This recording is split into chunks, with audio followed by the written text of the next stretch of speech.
thing with the the electron harvester, and the most significant discovery was made by Friedemann Freund, Dr. Friedemann Freund. Who is he? Friedemann Freund, he's a physicist, works at NASA, and he was studying earthquake lights. And his objective was to determine if by monitoring the Earth at these seismic hotspots, if earthquake lights could actually be a early warning system for impending earthquakes. And so he was studying the earthquake lights, different areas around the world. Okay. And there was one particular place that it became apparent that there was an earthquake coming, and that was in Italy. It was called the Aquila earthquake. But his discovery is really I think the most important discovery in this century, or the last century, is because you have a source of electrons that's directly under our feet. And so what I tried to do in a gaze of the Tesla solution was to highlight the idea that, we have been making advances in semiconductor physics, transistors and things of that nature. And we make quantum leaps in understanding and function of devices that control the way electrons behave within a particular device, like a cell phone or a laptop or something like that. Right. All of those are amazing advances, right? All those electrons are coming through wires and generated, for the most part, from traditional power plants that are operating principally the same way they have for over 100 years. Right. Right?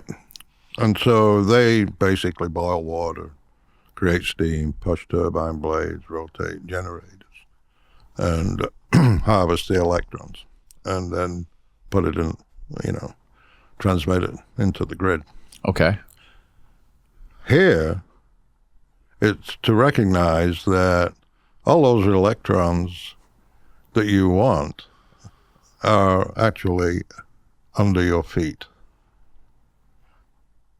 And there are some areas of the world, in the country, that are more active in terms of earthquake lights than others, and certain areas that are more seismically unstable than others. And so, the question is, should a serious study be funded or followed to investigate whether we can actually access those electrons directly and use them, rather than going through the process of extraction of fossil fuels, burning, all the ancillary costs that you have of transportation and stuff like that, pollution. But here you have a battery under your feet. Why could we tap into it and draw that energy out? So what does Dr. Freund do about his theory? He studied the effects.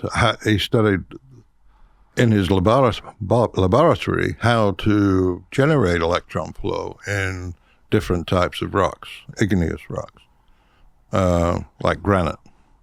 What is the meaning of igneous rocks? What does that mean? It means it was formed as magma in the earth, as opposed to sedimentary rocks. Okay. Okay. Okay, got it. Yeah. So the igneous rocks are basically, they contain these peroxide defaults in the minerals.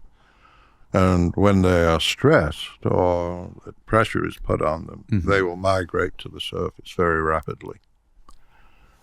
And and he's demonstrated in his lab that he can take a granite block or beam of granite. He put it in a hydraulic press. He equipped it with electrodes and a monitor, oscilloscope. Put pressure on one end, squeezed it, and electrons flowed from one pole to the other, one end to the other. Wow. And he was able to measure it. That's an explanation for the earthquake lights. This is happening deep inside the earth, Right. Near Exactly. near these seismic areas where there's fault lines and stuff like that. And when these giant rocks are being crammed together, these electrons are being released and they shoot out through the rock, up through the surface of the earth and into the sky. Yeah. You want to show a YouTube video? Yes. Which video should we show? It's on YouTube. Okay, what's it called? It's Freedom and Freund, and is TED Talk in Christchurch, New Zealand. Okay. Friedman Freund, TED Talk in Christchurch, New Zealand. Okay, is that Dr. Friedman? That's Dr. Friedman, yeah. Okay. He's up in his 80s now. He's a wonderful guy.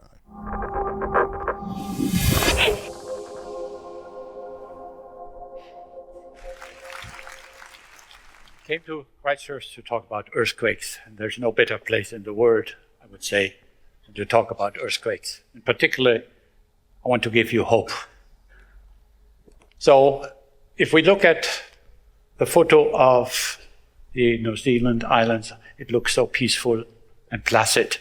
You see Christchurch on the left side. But on certain days, occasionally, the earth speaks to us with a very violent voice. And many of you have gone through this experience. I would like to present you with the question, what if we would be able to see these earthquakes coming days before they arrive?